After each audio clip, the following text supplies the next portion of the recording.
Editorializing on the state of mobile technology can be a slippery slope. Not every issue is cut and dried.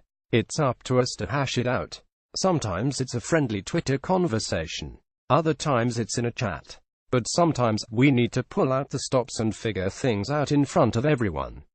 Joe Hindi and I did just that, but don't take our word for it. We want your opinions as well, so check out our thoughts, and then leave your own in the comments, and let the debate continue.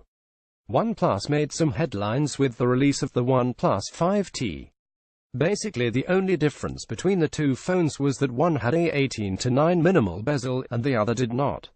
Some say that the T stands for tall, but still, it ruffled some OnePlus 5 buyers who were looking to get in on the 18:9 train, but got left at the OnePlus 5 station. Too much metaphor anyway. The introduction of the OnePlus 5T got us thinking about these bezels and just whether or not we're all trending in the right direction. Sometimes, it's for looks, not for function. Joe Hindi, display tech is weird. OEMs are in a race to simultaneously make displays as big as possible while also making the smallest possible phone. It's led to a number of fun and interesting innovations. It's one of the reasons OEMs removed the headphone jack. Bezels just seem like they're the next thing to go. That may not be the best idea. You won't miss bezels until they're gone. It's true that many use cases don't demand an absolute need for bezels. On the other side of that coin, coffee mugs don't necessarily need handles either. Yet we keep them around. Sometimes, it's not for looks, it's for function. TVs and computer monitors would be amazing without bezels, but we don't actually pick those up and touch them all day long. Brave new world, we're treading into new, exciting territory. Adam dude, it's funny. I used to be on that side of the fence. Then I came across the LG G6. Its phone has a 5.7 screen, but when I set it on a table, it's the exact same footprint at my Huawei Honor 8 with a 5.2 screen. Bezels, especially bezels on either side of a phone in portrait, have been shrinking for as long as we've had smartphones. They started small and got smaller. We've all had to learn how to hold phones on the sides. Now that the top and bottom bezels are getting almost as small, we're treading into new and exciting territory. Whether you're toting the iPhone X with the unibrow, or the essential phone with the cutout, or even the Mi Mix 2, you're getting a ton of screen in essentially the same package as smaller phones of yesterday. It's an exciting time to be living in the bezel-less world. No place to rest. I see the Razer phone with its expansive top and bottom bezels with speakers, and see a company that understands its demographic. 2 months ago, I encountered my first near bezel-less phone with the Samsung Galaxy Note 8. I OOHD and AWWD at it like most people. It's a good-looking phone. The top and bottom bezels are minimal and the phone literally has no bezels on the sides. If you're going to experience something, you might as well go hard or go home. Generally speaking, the experience isn't terrible. I'm not going to sit here as a pro-bezel person and proclaim that everything about bezel-less designs are bad. That would be a lie. Still, there are enough use cases to justify the existence of a bezel. Perhaps not a sizable one, but a top and bottom bezel at the very least. I hit my phone icon bottom left corner icon when reaching for my YouTube app right side of the phone screen, even with thin bezels. Having no bezels only makes that worse. 2017 is coming to a close and there's something that's been on my mind, basically since March.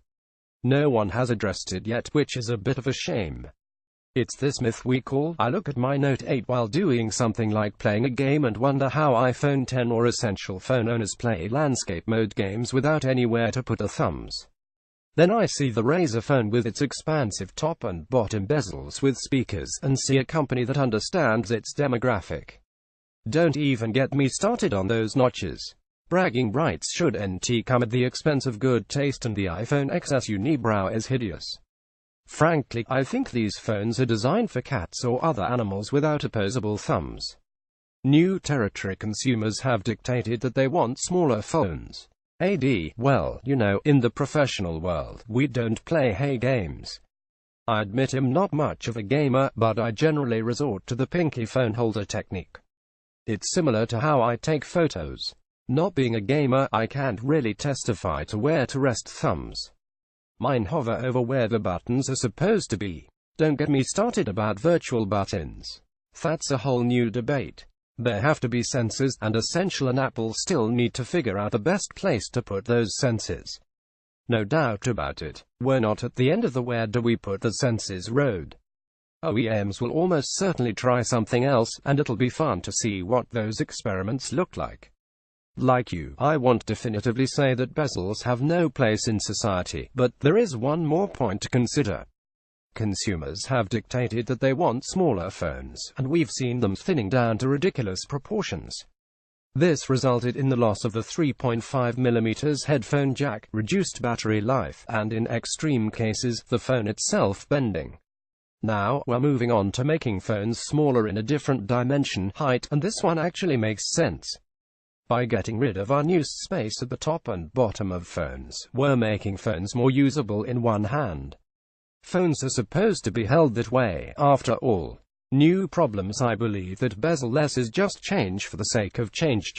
Leave it to these visionaries to try and figure out a solution to a problem they're causing. Right, last I checked, a bezel is a perfect place to put your sensors, camera module, and even speakers if needed. It's a weird case of fixing something that isn't really broken. The notch on the Essential phone isn't nearly as egregious as the iPhone X, but it still looks weird and out of place. Especially when they added a few millimeters to the top of the phone and kept everything else wonderful. It's a fun design, but there is something about ripping out random shapes from the top of the screen that just looks so unsatisfying. Maybe that's just personal preference. The hilarious irony is whatever space you earn back from removing the bezels, OEMs are now spending on an 18:9 aspect ratio. The Note 8, G6, and V30 would be shorter and easier to use in one hand if they'd stuck with the classic 16:9 ratio. This continues the trend of weird changes for particular reasons, which are cancelled out by other changes.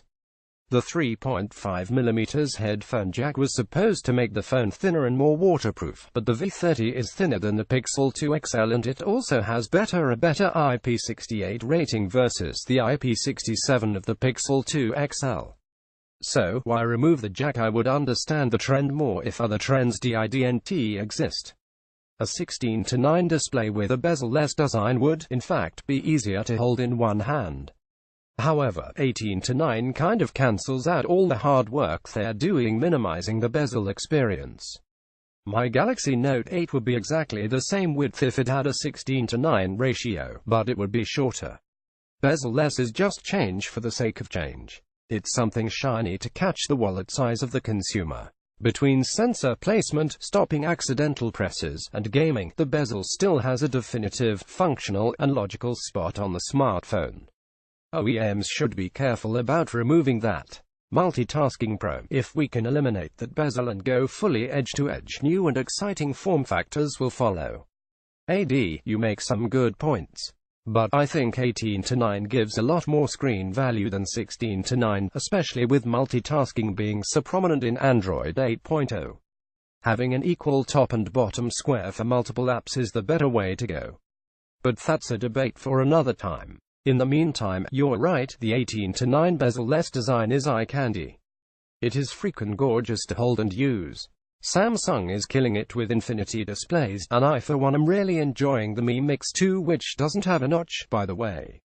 Consider also that a truly bezel-less design will pave the way for devices like the ZTE Axon M, and other folding form factors say that 5 times really fast.